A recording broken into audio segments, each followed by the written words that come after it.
You have to answer for this nerd podcast mafia, Dave. You fingered our podcast to be associated with Dork of all trades and geek yogurt? Ben, you got it all wrong. Ah, that little farce you played with old Johnny. You think that'll fool the beard? It's innocent. I swear on our podcast. Sit down. Please, the Nerd Podcast Mafia. They're good people. A respectable group of like-minded podcasts that support and promote each other. I listen to So Wizard and Fans on Patrol all the time, and there are a number of other great podcasts in the mix. Just check them out at nerdpodcastmafia.com for yourself. You make me an offer I cannot refuse. Thank you. Now leave the cape. Take a cannoli.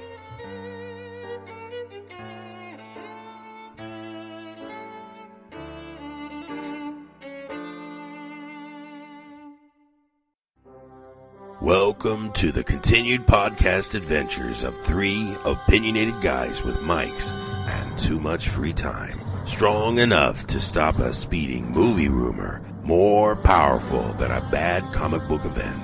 Able to waste hours of time asking stupid questions to people who have better things to do. It's Dave, Ben, and John. It's Superhero Speak.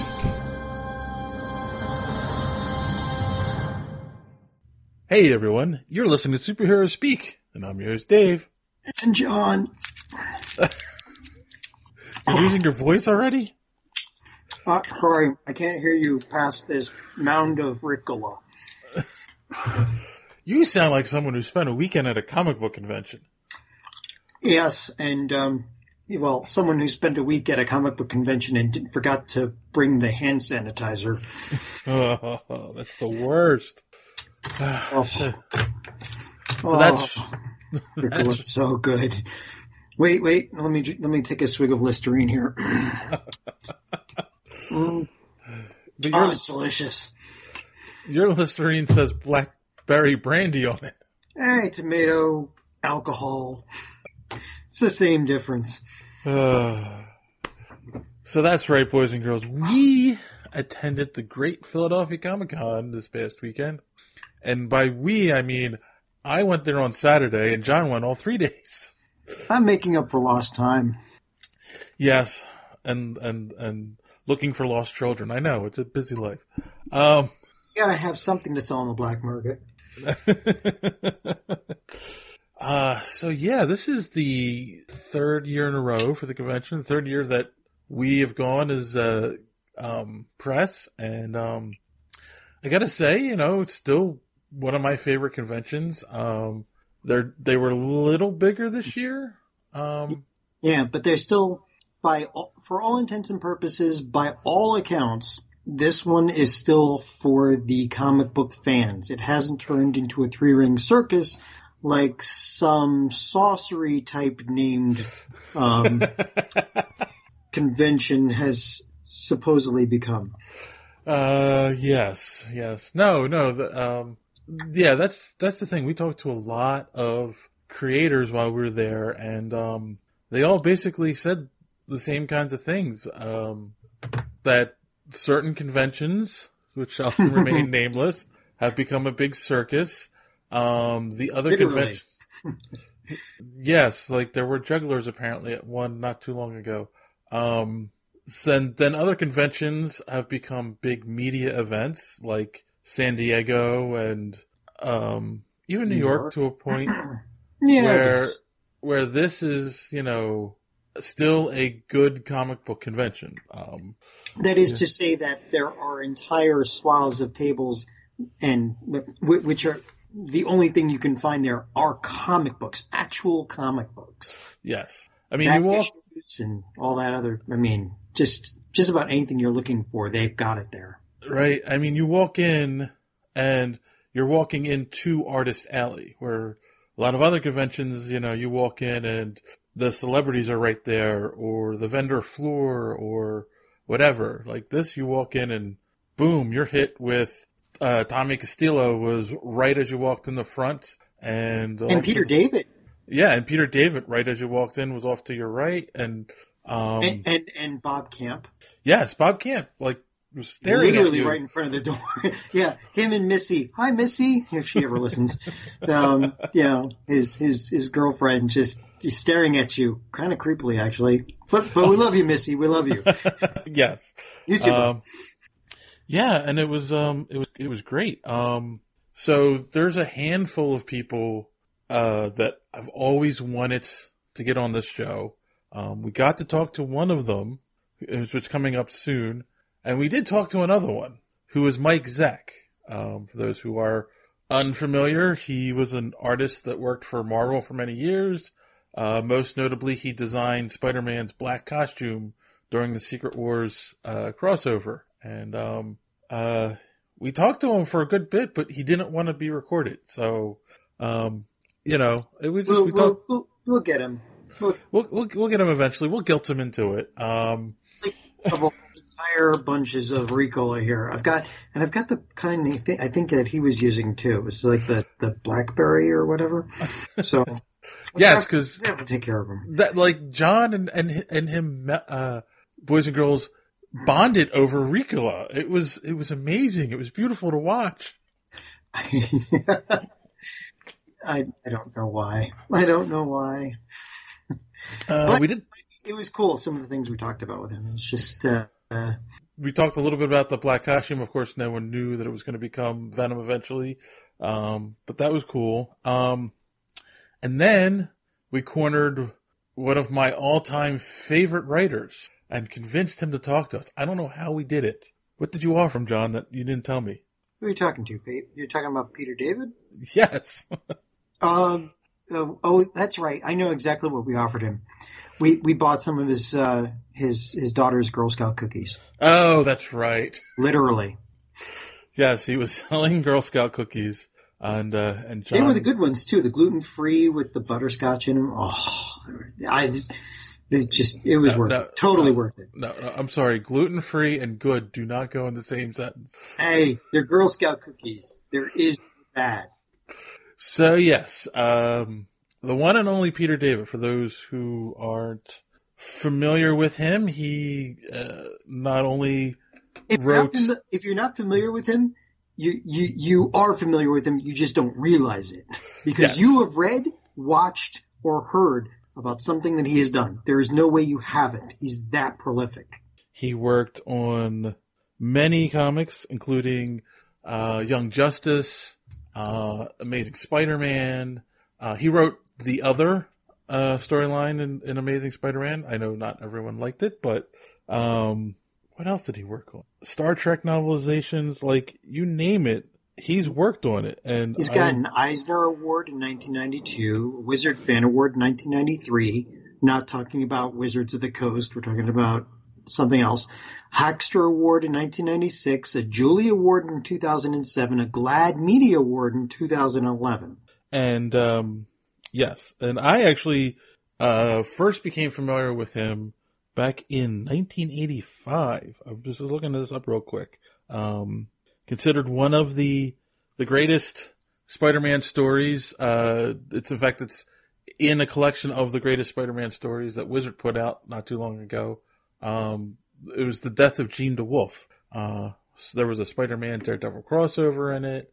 It's a mystery, which is a little different for Spider-Man, but yeah, I just, again, I'm a huge fan. John's a fan. John's a fan of cookies. So it all works out. Yes. So it all works out. So without, talking about his greatness anymore, here he is, Peter David. Jumps out of a closet, confronts an assassin and says, "What's up, Drock?" My editor swore to me that Joe Straczynski would not let us do that line. And I said, why not? I didn't call him the Drock. Joe did. I didn't establish that Garibaldi loves Warner Brothers cartoons. Joe did. All I'm doing is taking the two things to their logical conclusion. And sure enough, Joe had no issue with it at all. I'm sure they sat there going, damn it, I wish I'd thought of that. This is all, if you ever watch, the whole series, this ties it so together. And it was only available, the hardcover, Sci-Fi Book Club. Yep, I remember. And mine got, destroyed in a flood. And I tried try and find this on like Amazon or eBay. It was forever. Where'd you finally find it? Amazon. Oh, okay, good. Amazon. I paid $50 for it, but wow, okay. I like it all in one thing. Excellent. Right. Can't say not to mention the fact that they wound up underprinting the third book, which the third. Oh book my God! Yeah. The third book alone I've goes. And I've got like the soft covers.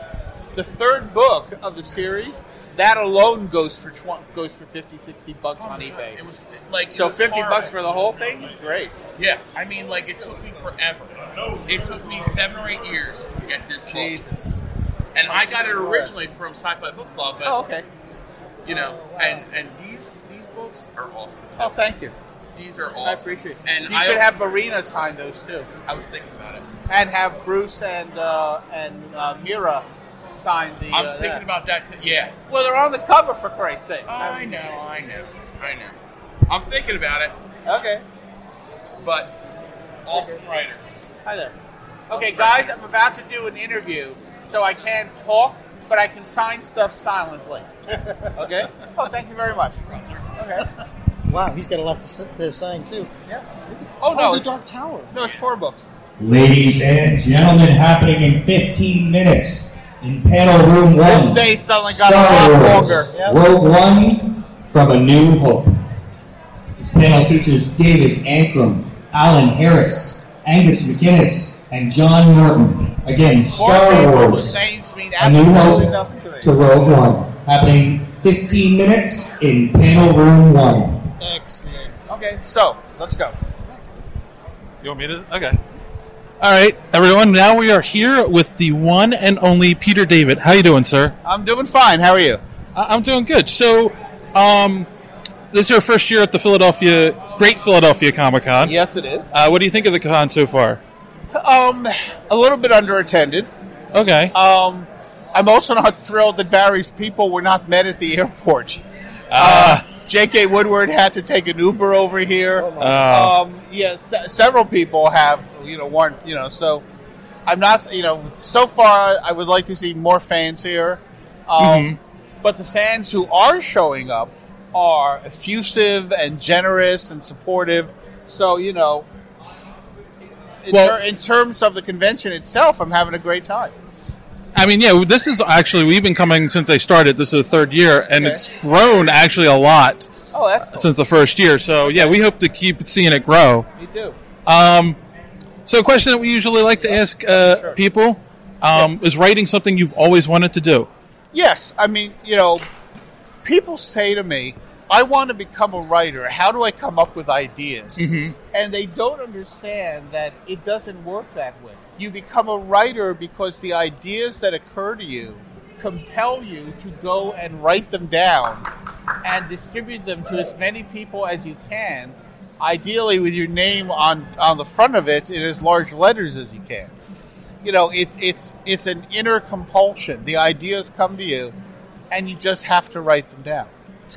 Right. So you've written, you've written comic books, novelizations. You've done books based on popular TV series, plus your own work. Yes. Do you have a preferred medium that you write in, and do you prefer writing your own stuff or working with existing characters? Well, in terms of pure storytelling, I probably enjoy novels the most because it's just me. Right. There's me, there's the words, and there's the reader.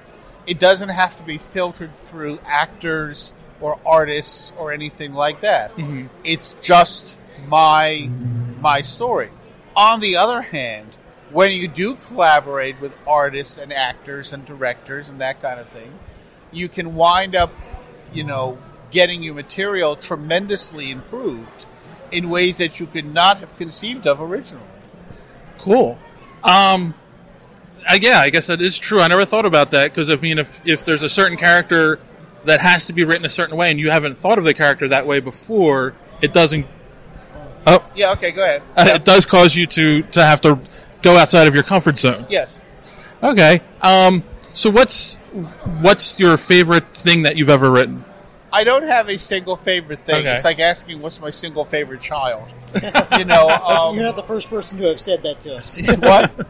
You're not the first time. Oh, yeah. Yes. Well, it's absolutely true. I mean, there are some things that turned out better than I think other things have turned out. But ultimately, I love all the work that I put into everything that I do. Cool. And do you ever see yourself slowing down at all?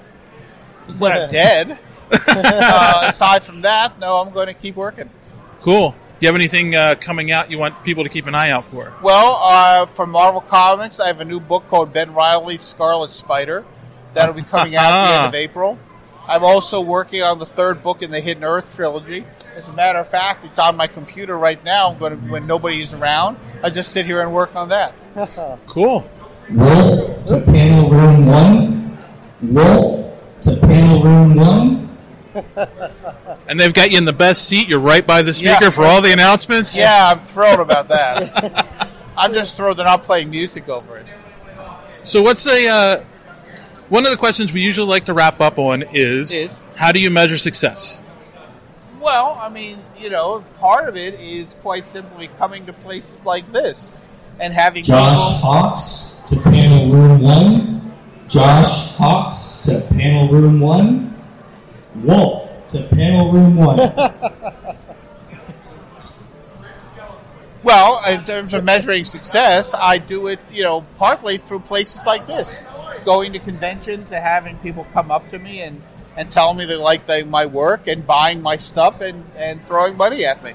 It's really probably the easiest and best way to measure it. Because if you go to a convention and nobody comes up to the table, then that's kind of a hint that maybe you should be in another profession. That is a perfect answer. Okay, thank you. And for those who don't know, where's a good place to follow you Ladies online? and gentlemen, happening very shortly in panel room 1, Star Wars, A New Hope to Rogue One. Happening very shortly, panel room 1, 11 o'clock. There's a lot of ambiance today. No kidding.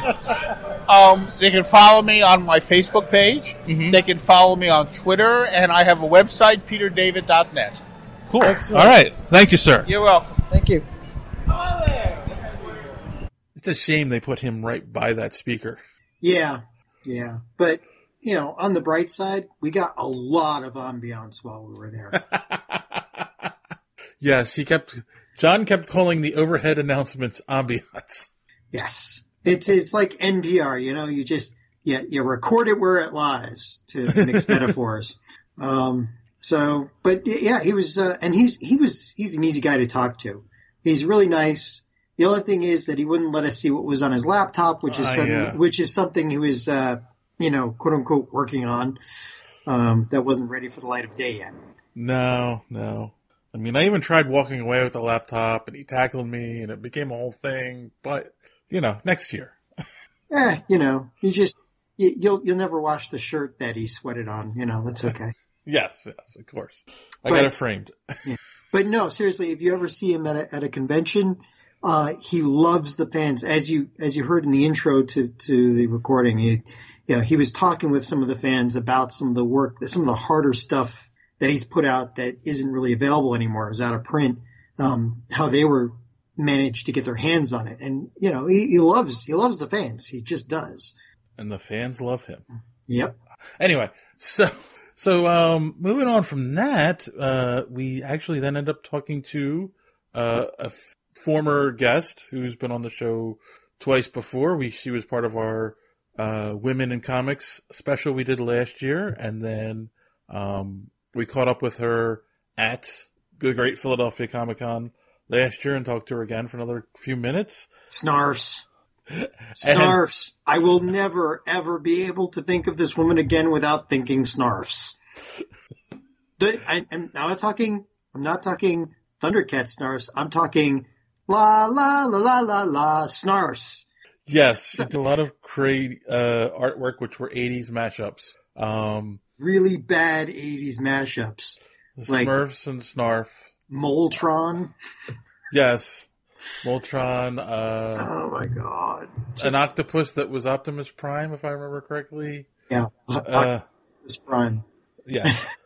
And of course, we're talking about Dawn-Griffin. Those who are familiar with her work. She writes a series of books called Abby's Adventures. They're geared towards kids.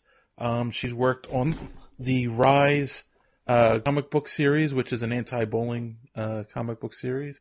And she's just, really nice person all around, great writer and artist. And again, without too much build up, because, this episode might be running a little long.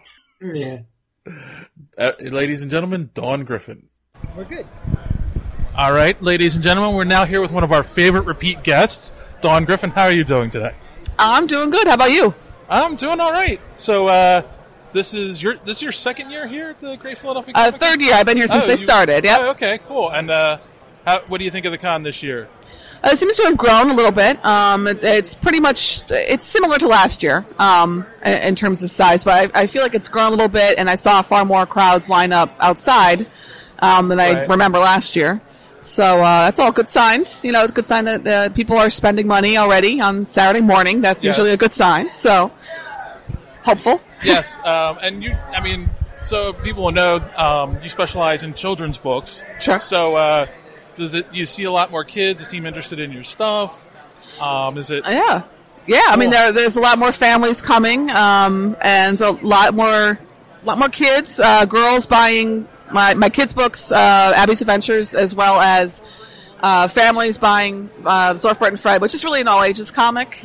But I think mainly so far kids have been buying it, but usually it's like half and half. I'll get adults buying it, kids buying it, but cool. It's good. I see a lot of adults reading with their kids, so dads and sons, moms and daughters reading together, so that's good.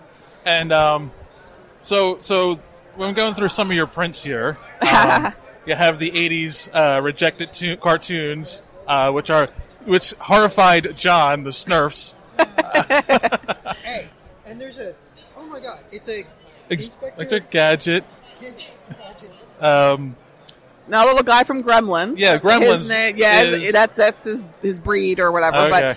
But so Gizmo is his name. So it's Inspector Gizmo. So Gadget, exactly. Yeah. So the puns and plays on words are really big right now. Octopus, Optimus Prime. Mm-hmm. See. So Voltron instead of Voltron. Sorry, the Snarfs. The Smurf Snarfs are the worst. They're that's all you need to hear. And they're all marching in line. I think it's just the army of them. If I just drew one, maybe he wouldn't be nearly as threatening to you. So, where do you think your sense of humor for this kind of stuff comes from?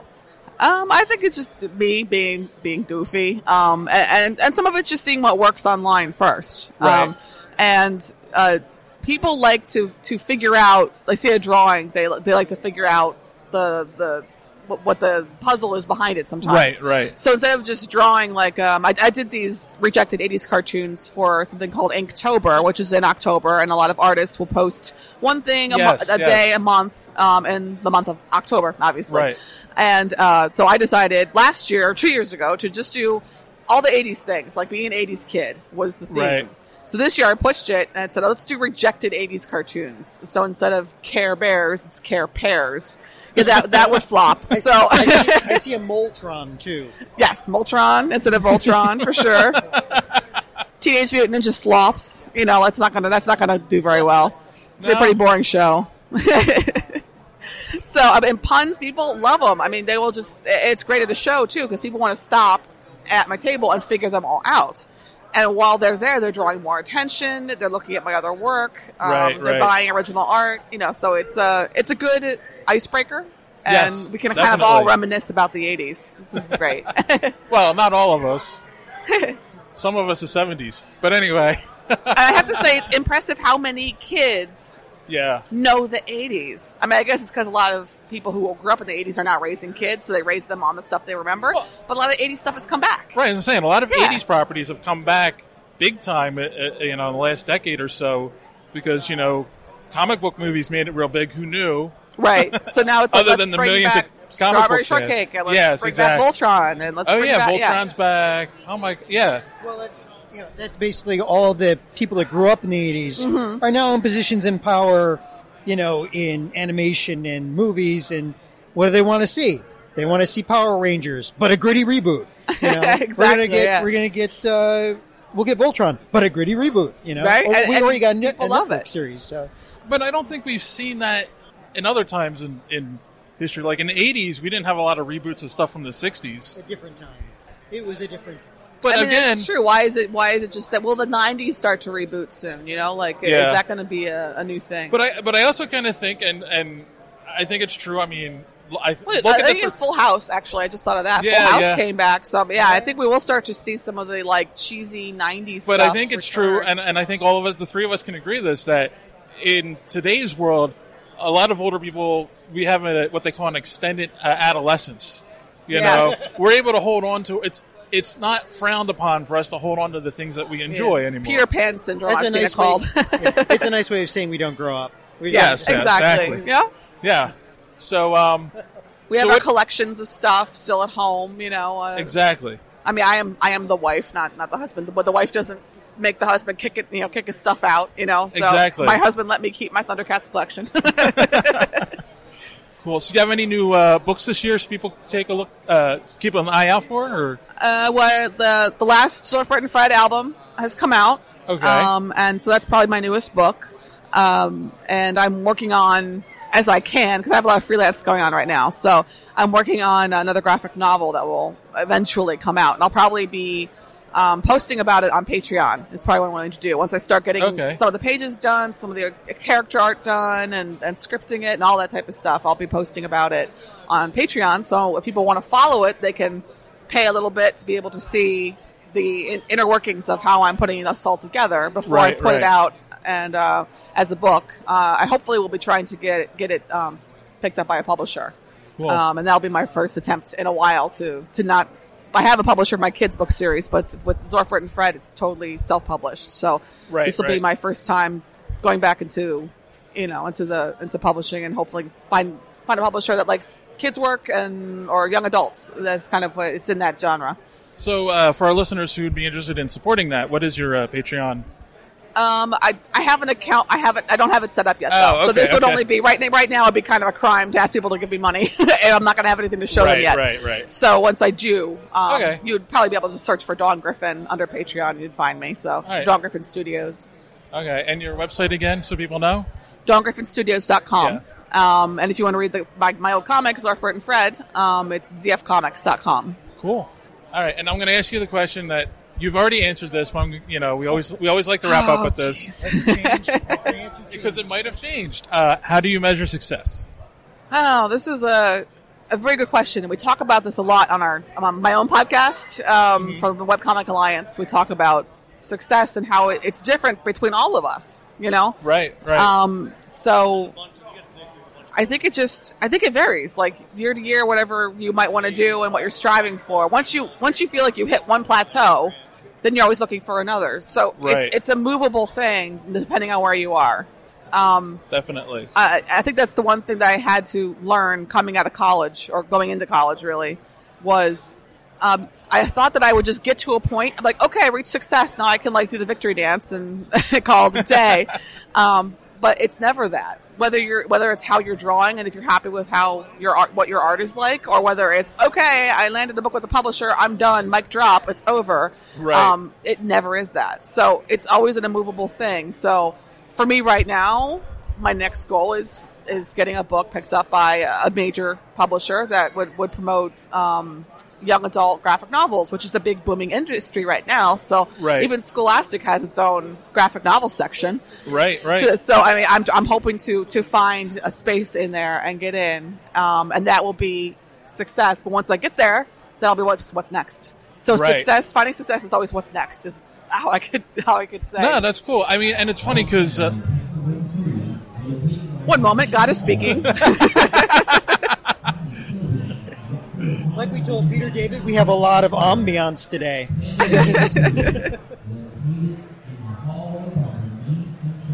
God is speaking, but I can't understand him.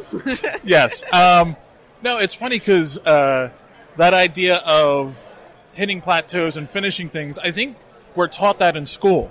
Yeah. We got to finish the test. You're done. But that's not how life works. No. Yeah, so it's tough to get past that once you get out of school. But it was definitely a huge lesson. And I remember the moment that I might have talked about this in the other podcast, but my illustration professor, who we had just a couple of them in my school, so I would just keep taking the same classes over and over with this guy. I mean, it was always new projects, but I just remember going in, and I always wanted to impress him. I always wanted him to look at my work and say, I have nothing critical to say about this. Right. Like, this is perfect.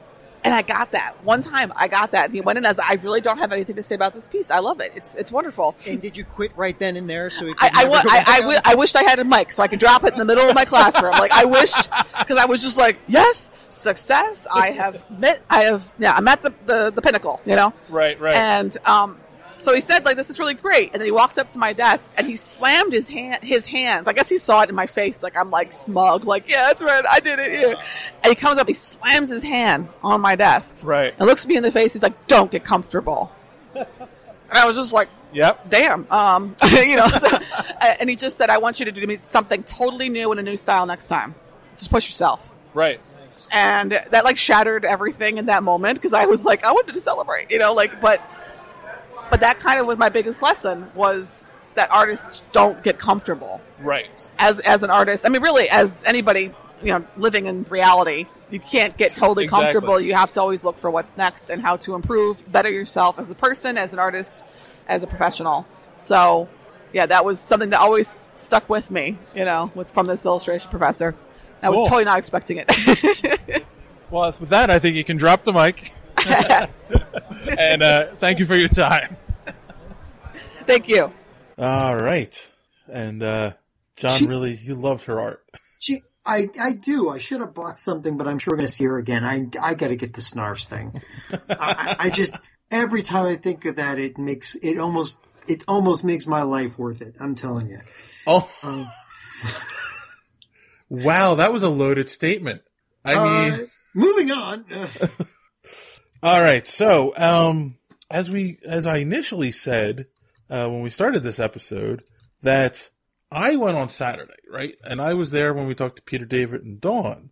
But our fearless man on the street, our roving reporter, if you will, our favorite son, John O'Grady, was there all 3 days. You really have a skewed sense of the world, don't you? It's all for you, John. It's all for you. And so he talked to Blind Prophet on Sunday. A.K.A. Joseph Cillo Jr., who wrote a comic called Blind Prophet. Oh, sorry. And I was picturing a blind guy who was telling you what was going to happen in your future. Well, actually, you're not quite far off, because he was in costume this year, unlike last year, and he was in a kind of a gladiator angel costume with sword. Oh, perfect. Yeah. So, but it's an interesting story about a kid who's born blind but can actually see angels and demons as they're fighting amongst us. And I won't give anything more away. That's up to the author himself. We did interview him last year, problem being that last year we were under-equipped, a.k.a. we were not serious yet. This year we're serious. So we upgraded from the, 14 or what, man, it was only like $7, $7 microphone that you plugged into your phone to our nice Zoom 6 $200 and X dollar recorder that handles up to 4 mics and all that. Anyway, point being, we finally got an interview that you could hear him in. Yes. So here we are. It's Infernuity Publishing, and his name is Joseph Cillo, and here is Blind Prophet. All right, this is here we go. This is John O'Grady and Sabro Speak. We are here talking with Blind Prophet and Joseph Cillo Jr., who is the creator. How you doing? I'm doing very well, thank you. So we were here last year, and our microphone broke during the interview, so it didn't go very well. The audio was pretty bad. So we're here again talking to you. This year, you're back at the Philadelphia Comic-Con with a new book, I guess, or at least you've got a whole compilation now. That's right. So we put the first 4 episodes into a single volume. We're calling it Blind Prophet Part 1. there'll be a total of 7 episodes to complete the whole storyline. But this gives you a more economical way to buy it, because we're able to sell this for just $10 at the Comic-Con, which is a special price. But if you bought the comic books, it's almost $20 the list price for them. So let's go over again what exactly the comic book is about. If you want to give like a quick synopsis of what you've written. Okay, so Blind Prophet is a story about a boy. He's born blind and autistic, and they do an operation to stimulate his vision, and he starts seeing demons and angels in the spiritual realm. So this power develops to a point where he can understand how demons are tempting people, and that way, that's kind of an unexpected power that he has to understand the villain's motivations before they even become a villain, to try to disrupt the plots of the demons are trying to orchestrate. Very good. One of the questions we normally ask individual creators is about the process of how they got from, I want to make up a comic book, to sitting here in a convention with a table and actual comics on the table. What was that process like for you? Yeah, I kind of backed into that process. So I started out thinking of this as a comic book kind of character, but thinking of it more as a movie. And I wrote it as a screenplay originally. And then because I didn't think Hollywood would be very honest to my vision, I wanted to get the story out in a consumable form. So I said, well, it's kind of a comic book story anyway, so let me make it into a graphic novel. And then it was taking so long to get the graphic novel completed that I said, let's do it as episodes and make it into a comic book series. So that's how we got there. And then in order to market it, as part of the idea was I don't really know what I'm doing with marketing stuff, so let me start marketing each episode of the comic book, and that'll give me some experience getting out and talking about the actual story. And you're the writer, right? That's right. I'm the writer and the creator. I laid out the panels for the artist, and then the artist took it from there and rearranged things a little bit and made it better. Because I don't have exactly the best visual eye. I can't draw anything. So you're not the only one. Trust me. What was it like trying to find an artist that could bring this your vision to life? Yeah, it was an interesting kind of process. I used an online service where you post your project and you have artists bid on it. And I was looking for somebody who was not necessarily completely established, but who had a lot of talent and was excited about the project. And that's where I found Gabriel Santiago. So he's been the artist and he's been doing all the artwork. So he does the penciling and the coloring and everything else. So it's very distinctive art too. I mean, it looks like colored in pencil, but it's very stylistic, you know? Yeah, and that's one of the things I didn't mind, was that I want it to be enough like a comic book that people aren't like turning away saying that's not a comic book, but I didn't mind having a distinctive kind of different style. So it is a little bit, it's not a Marvel style comic book, but it's a very good style. A lot of people comment on that they like the style and the color. And yeah, a lot of the pages, I haven't looked through the book before, they look more like paintings than they do, comics. The lines aren't defined, completely defined, and it's not like black outline. It's a lot of smudging and a lot of interpretation. Yeah, so it kind of is more of an artistic style than a traditional comic book style, and that was done deliberately. So we thought it would meet better the kind of, there's a lot of religious themes with the angels and the demons, and that's kind of a traditional kind of artwork that is, artists have been drawing angels for a long time, and there's kind of a style around doing that. Now, did you, what are the comic books you read? I mean, did you read comic books before this, or did you come up with this idea and think, hey, comic books, that's a thing, and start going on it? Yeah, well, I was one of those kids who got in trouble for reading comic books, so I stopped reading them when my parents told me not to read them anymore. I had trouble starting out reading, and so they didn't want me wasting my time reading things that were like comic books. So I had enough struggles in school with my reading classes. And I really started enjoying comic book stories when I started seeing them in the movies, and that's kind of why I started writing it as a movie, because it was kind of more natural for me to think in terms of movies, because I watch a lot of movies and read less comic books. But I love the big, wild stories that are in comic books. Does that mean that yours is going to have a couple of really wild stories coming up? Oh, yeah. So the story builds. It starts out with more of a traditional kind of a drama, not a comic book drama. And I kind of resisted that temptation to make it something really big right in the first episode. So it's one of these stories that builds and builds and builds to a big climax, and then it resolves. A very traditional kind of an arc in the story. So people reading the first episode might be surprised where the story ends up by the fourth episode. That's cool. What other comic books do you like? I mean, I have to admit, this is the second. It's religious themed, but not, overly religious. It's not specifically religious, but it is. This is the second book that I've seen here that has religious overtones, and I think you said that some people were coming by, they didn't like that idea, or has that been a problem?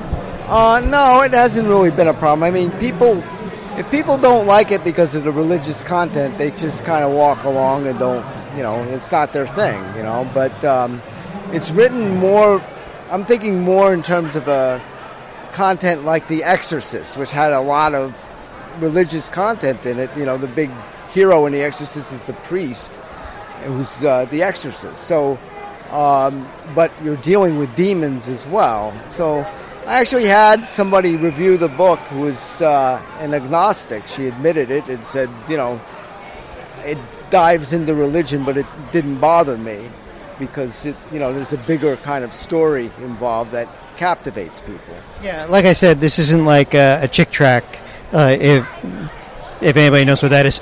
But when I say overtones, I mean literal just overtones. But the rest of it is, and I looked through the first couple of books, and it's a really good storyline. So, how long did it take you to get from the idea to standing here last year, I should say, because it's been another year since I've seen you last? Yeah, the idea was in 2011 when I wrote it as a screenplay, but the idea to make it into a comic book was in 2014, and it's now 2017. So we've been, working on developing the artwork and getting it printed and marketing it. So it's taken a while. We had a few surprises along the way, and we ironed out some of the problems, and it's coming along. So we've got a good 4 episodes that ends at a very, very good place. It's kind of a cliffhanger at the end of episode 4. So we're trying to get people to really be dying to read episode 5. And episode 5 is out, or is it not out yet? No, it's not yet out, so we're still working on it. So, yeah. When do you think? Let's see.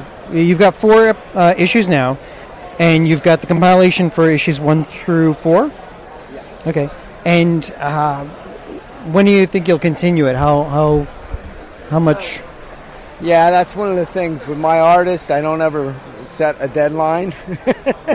So he's been working on other projects as well, and so I'm looking to get something out by the end of the year anyway, to get maybe 1 or 2 episodes out. But we have to see, how it fits into the schedule, and the more people are dying for the next episode, the faster he'll get to it and work on it. So this is true. Okay, and part of the marketing you're talking about is you, as opposed to last year, this year you are a little bit more dressed up than you were before. Yeah, so I tried something new at this. This is the first Comic-Con where I'm dressing as an angel, and I think it's actually working to help draw people in and bring a little bit of attention to the project. So it's all good. I'm doing my own cosplay. I don't have anybody else cosplaying my material yet. So, okay. Well, the way we like to end these interviews is to ask a question, and I remember I asked you this before. I don't remember what your answer was last year, and unfortunately, because of the mic, it probably didn't make it onto the show. So the question is, how do you measure success? Oh, that's an interesting question. So, if I could eventually promote this well enough and get enough of a following that we could actually make it into a movie the way it was originally intended, and have an audience that's big enough that they're demanding that you do it the way it was in the book, that would really be the ultimate success. Okay, fair enough. I hope to see you again next year, and issue 5, and maybe a movie deal someday. That would be great. Thank you for taking the time to talk with us, and good luck. Thank you very much. Thanks. So did he attack you with the sword? Only after my last comment, which is when we had to end the interview. Oh, okay. Very hard to battle somebody with a microphone when they've got a sword. It's kind of uneven. Yeah, that's true. Plus, microphone cords are expensive. You wouldn't want them to cut through. Actually, seriously, nice guy. If you see him, take a look at the comic. It's well worth it. Like I said, this time around this year, the convention was lousy with independent creators, where not only were the stories good, but the artwork was incredible too on just about everything I've seen at this convention this year. It's really good. Cool. Yeah, I mean, in fact, speaking of being cool, being independent creators, a company that we have interacted with quite a few times, Source Point Press. And we did, I swear we interviewed them at New York Comic Con too. I'm sure I've got an interview with some of them there. Maybe. But all I know for sure is that, we just recently had David C. Hayes on the show. We've had Gavin McInnes on. And they had a little booth last year, and this year they had a big booth in the middle, and it was like a circular thing. You walked around it, and there was a creator on each side with a big display, and they suckered us into talking to one of them. I mean, more like Shanghai, Yes. Maybe a threatened, cajoled, something like that. Yes. No, actually, all the guys were really cool. And we did talk about setting other stuff up with them later down the road. But from this convention, we talked to Bob Salley, who is the writer behind Salvagers from Source Point Press. And he was a lot of fun to talk to, I think. What do you think? Did you like him? I think they have the biggest card by far of all the people we talked to. This thing's worth at least your, 6 or 7 of your normal little business cards. I'm telling you, I've got a little pocket in my backpack for all the cards we collect at these things, and I've got all these other cards in there, and then I have to stuff this thing in. I mean, geez. Yes, but that way you don't forget him. No, you don't, because this thing you could literally kill somebody with, and he just chucked it at me like a throwing star. So you know what, Bob? We didn't ask you this in person, but maybe you can answer this after everyone listens to the interview. Are you compensating for something? Ooh. So anyway, without further ado, here is Bob Salley. Hey everyone, we're now here with Bob Salley, or Salley Field. Hey, I'll take it. They really like me. The writer behind Salvagers from Source Point Press. How you doing, sir? I'm doing great. Thanks for stopping by and having me on. So this is the 3rd annual Great Philadelphia Comic Con. What do you think of the con this year? I love it. Unfortunately, I wasn't able to make it last year. I was a little disappointed that I couldn't be here, but definitely wasn't going to miss it this year. I heard amazing things from my friends Jimmy McKnight, who's doing the MC, along with Jason Clark, and obviously everybody here at Source Point Press had nothing but great things to say about it. So, and it's also in my backyard. I grew up in Levittown, Pennsylvania, so I was able to come in with the kids, dump the kids off with Grandma and Grandpa, and have a little fun. Hotel with the wife, camp, sleeping in until 8. Exactly. So you were So originally from Levittown, you still in the area? No, I moved to Boston, Massachusetts. I've been living there for about 15 years now. You don't sound like you're from Boston. No, I don't sound like I'm from Philadelphia either, I guess. No, that's true. That's true. So, is writing comics something you've always wanted to do? Yeah, it has been. I would say probably, my entire life I wanted to write or draw comics until I found out at a very early age that I couldn't draw for shit. Sorry if I'm not allowed to curse on that. No, it's perfectly fine. I couldn't draw to save my life, so as much as I kept forcing it, I realized I'm like, if I want to be a storyteller, I'm going to have to do it in a different way, and it's going to have to be writing. So, did the whole writing thing, just pursued that, went to college for writing, and, it's been paying off finally. What's the drawing that, convinced you? My drawing that convinced me that I was horrible? I was making my own superhero teams. Okay. And they looked, I was trying to draw them my favorite was X-Men. So I was drawing characters like Colossus, like Wolverine and Storm. You get to a point where you look at the artwork and you know it's bad. When your mom's telling you how good it is and you're kind of like, Mom, you're the worst critic ever because this sucks. And then you look at other people's art and you're like, that's what it should look like. I wasn't going to lie to myself. So one of the things that we actually talk about on the show a lot when we talk to writers and artists is finding that artist or writer that you can have a relationship with and that you kind of have a trust with. Did you find it, once you wanted to get into this, you decided you wanted to write, did you have a hard time finding an artist you liked? Oh, absolutely. I mean, it wasn't even having a hard time finding an artist I liked. It was having a hard time finding an artist.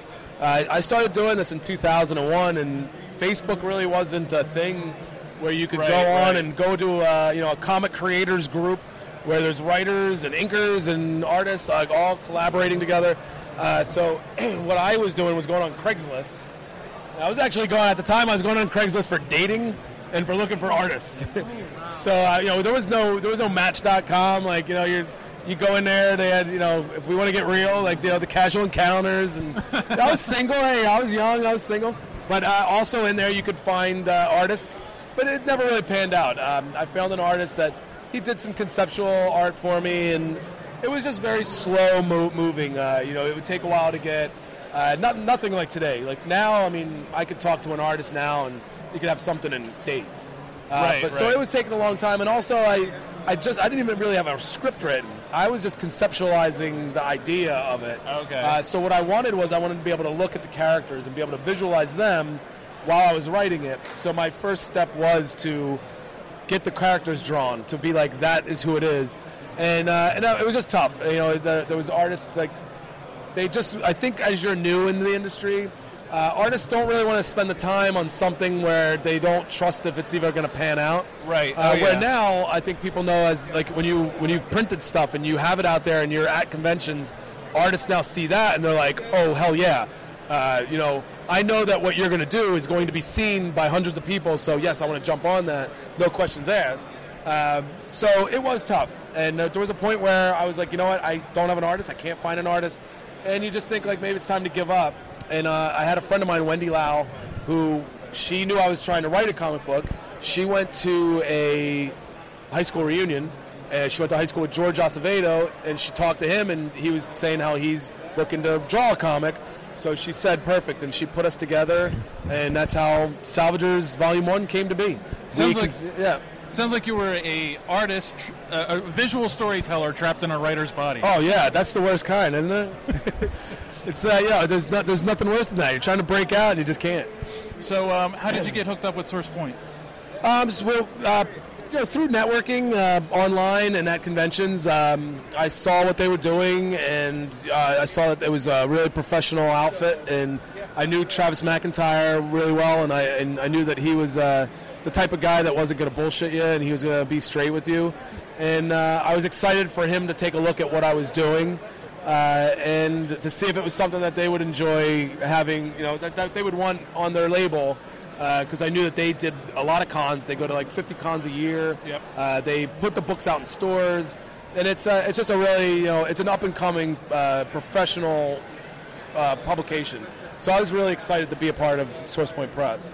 And I actually brought them Shelter Division first.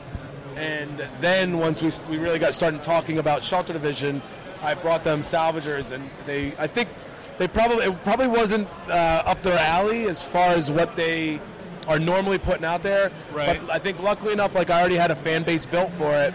So it's kind of plug and play. Like, they knew that bringing my fan base into Source Point Press would be a win-win for both of us. So real quick for the listeners at home, what's the elevator pitch for Salvagers? Salvagers is blue-collar science fiction. Star Wars has their rebels, Star Trek has their explorers. Salvagers are just co-workers out there cleaning up a dangerous galaxy, trying not to get killed or kill each other in the process. And they use giant monkey wrenches in the process? We have a giant wrench, and you can't even imagine how many people have done that to it. Animals, all of them. We're not going to describe what Yeah. is. You can just imagine what an infantile maniac would do with a 7-foot wrench. And right now, everybody listening just got that visual. Yes. Is the concept is just that simple? How does it expand out into a whole series? So all right, so they're out there salvaging a derelict ship or a space station that needs to be cleaned up by a corporation, and there's other pirates and militias and other people out there, pickers, that also want a piece of that. But these are the guys that are actually licensed to do it. So, as valuable as they are, the ships out there, people are going to do whatever they can to get a piece of it. And you're out in space, if a ship blows up, most people won't even know it. So the pirates are out there; they'll attack you for a piece of those. If that ship has missiles on it and photon torpedoes and planet poppers, they'll come out there and they'll be like, "Hey, we'll blow you up to get that." So the Salvagers have to, they need to be skilled and they need to know like how to handle themselves with the steel and defend themselves out there because it's a dangerous. Very, it's a very low life expectancy job. Like working in a coal mine. Like working in a coal mine. Or the comics, Or the comic industry. Well, that's just because these guys have no health insurance. Yeah. And you just drink a lot of orange juice, take the vitamin C pills. You don't want to get that concrete. Oh, don't tell me about concrete. Don't tell me about concrete. So, wow, my mind just went blank. I had a question and it just jumped out. So how many issues you guys have out now, and then what are your plans going for? Like, how far do you see it going? I mean, honestly, I tell people all the time, like, this is my passion project. I love this series. I love the characters. I will keep doing this as long as I can. And when I came to Travis about this, he asked me the same question. He said, like, what's your plan for it? And when I started doing this, I made the script was 3 volumes long, which to introduce the characters and to introduce the series, I think is a good thing. To keep it going and to make it that long, but each volume is in its own self a volume. So you can read the Abandoned Cargo and you can be done with it. And you can say, like, you know what, I liked it. I see that there's more to come, but you know what, I'm going to stop reading it. Or you can go on and read the whole thing. Or you can read Wreck Raiders and you can jump on and you can get the little info that happened, pre-Wreck Raiders. Right. And you can read Wreck Raiders. The problem with Wreck Raiders, though, is it's going to have Empire Strike Back type of ending. So you will not be able to read Wreck Raiders and just say, all right, I'm done. You will need to keep reading. It would be like watching Empire Strike Back and saying, I'm not going to watch any more Star Wars. Well, it's funny because when I was a kid, the first one that I saw in the theater was Empire. So, like, I had no idea that there was a movie before that. I didn't know what was going on. And, like, I didn't know there was a plan for a third one. So when it ended, I'm like, wow, that was a really sad ending for a movie. Yeah. So besides Craigslist, where can people find this book? Casual Encounters, right? No, so you can find Salvagers on SourcePointPress.com. They're selling it in print, Volume 1 in print. If you want to get Issues 1 and Issues 2 of Wreck Raiders, you can buy those at dirtyplanet.bigcartel.com. But you can also get it digitally on Drive-Thru Comics, and I believe it'll be on Comixology soon as well. And where can people find you online? You can find me on Twitter at Bob_Salley. You can find me on Instagram at Bob_Salley. You can also find Salvagers on Facebook, Salvagers Series, Instagram, Salvagers Series, and on Twitter, just Salvagers. And I'm also on Facebook, Bob Salley. Come talk to me, message me. I'm always willing to talk to other people who are looking to break into the industry. Because of how hard it was for me to do it, I look to give back to the people that are trying to break in, because I know, it's not easy. And if you don't know what you're doing, it could be even harder. So I always try to tell people, come talk to me. I'll answer any questions you have. I can point you in the right direction. And even, if you're looking for an artist, I could probably hook you up with an artist. So I'm always looking to just give back in that way. Yeah, this is kind of why when we do a lot of interviews with some of the independent people, we ask them questions about how the hell they got to there, because, like you said, it's an arduous journey. If you don't know your path, finding an artist, finding a writer, or finding a publisher, or doing it on yourself, incredibly hard. Well, and I'm sure a lot of people probably drop out of doing it because it's so hard. And and it's one of the things where I feel like the people that are in it, there's a major respect for creators in this industry, because as a creator how hard it was and how easy it is to give up. Right. And there's times where you're just like, you know what, like, why am I even doing this anymore? Like, it's so hard. But then to see you break, it's almost like breaking the sound barrier. Once you get through it, it's not easier, right? But you're there, and it's smoother.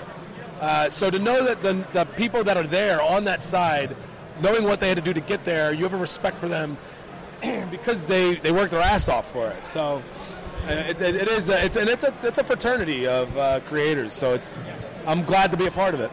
And that is a good answer to lead into a question we like to usually end on, which is, how do you measure success? You know what? I measure success by looking at the mirror and seeing what I'm doing. I love seeing the success of others. I think that success in the indie comic book world is, if anybody's success in the indie comic book world is a success for us all. If there's an indie creator out there that gets a movie made from them, don't look at that as your failure. Look at that as all of our success. Because we are a community. Indie comics is a community, and we're all in it together. So one person's success is all of our success, because it's only going to shed light on the indie community. So again, I always tell people, if there's indie people out there that are doing well and they're doing successful, applaud them, because they are doing, they're making you look good. They're shining a light on what you're doing, which is, that's what we want. I think as an indie community is, we want those movies to be made. We want Hollywood to be let's, instead of remaking Terminator again, let's go find something new in the indie market. Instead of doing all these pre-sold franchises, let's do something new, and let's give the world something new. And don't be afraid to. I think Hollywood's so afraid to invest their money into something new because they're afraid that what if it doesn't work out?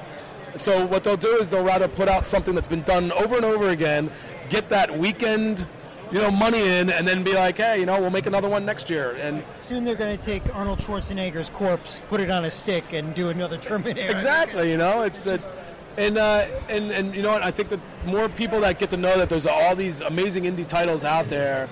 Eventually, I think Hollywood is going to have to, with Netflix, Hulu, Amazon, with all them doing these series. Pretty soon, indie comics is going to be where they're going to find their material. Cool. All right. Well, I think that's a good place to end it, and awesome. Thanks for your time. Thank you very much. I appreciate you guys having me on. Maybe not, John. I mean, he was a big, burly guy, had a beard. He probably wasn't compensating for anything. The title of the series, Salvagers, is really apropos right now, because we're going to have to do a lot to salvage our relationship with him, right? Maybe. We'll see. Yeah, so again, we had a lot of fun, I think, this year at the con. They're growing. Hopefully they keep growing, and maybe they'll overtake the Three-Ring Circus. Yeah, the con that shall be not named. Because of copyright, not because we don't want to say it. Exactly. And because, we want to go to that con too. This is true. So yeah, and this is, here's the thing, boys and girls. John was there all 3 days. He's an interviewing machine. This is only part 1. We're going to have 2 more parts coming out that are, with more interviews in them. So stay tuned. We promise they'll be good. And yet, well, we don't promise that the interviews will be good per se. I'm thinking, with a couple more years practice, I may be within, sight distance of being okay at this. But yeah, I don't know. You go up to talk to these people, and some of them are really nice. Most of them are really nice and very, very easy to talk to. And that's what you should do when you go to these conventions. Don't just walk around and look at the comic books and the figurines. Although the figurines were pretty cool too. Go and talk to the creators themselves, because a lot of them, even comic books that you're not sure of, like say, Blind Prophet. When we talked to him, Joseph Cillo, about it, there was a lot of people that had walked up to him and said something about the fact that it had, some religious overtones. I'm telling you, religious overtones have nothing to do with the story. The storyline it wasn't a religious book. It's like, if you want to be honest, Jim Butcher and Harry Dresden has religious overtones, but everybody loves those books. Same thing with these books. You have to try them. And you have to talk to the creators too, because they have a lot of cool things to tell you about. This is true. I mean, don't ever pass up an opportunity for a conversation at a convention, is I think the best way to put it. Hey, but what you do, never pass up using the hand sanitizer too. No, that is also true. So yeah, I think we'll put a pin in it there for this week. So until next time, boys and girls, don't let your cape get caught in the door. Have a good week. Are you strong enough to stop a stupid movie rumor? Are you more powerful than a bad comic book event? Are you able to waste hours of time asking stupid questions to people who have got absolutely nothing better to do? Then join the conversation by connecting with us on Facebook, Twitter, Slack, and other social media platforms. And help us get our capes from getting stuck in the door by becoming an official Patreon patron. And if you just want more content from us, don't forget to check out our website, where we post way more than we can discuss here. So what are you waiting for? When you join our fight, everyone wins.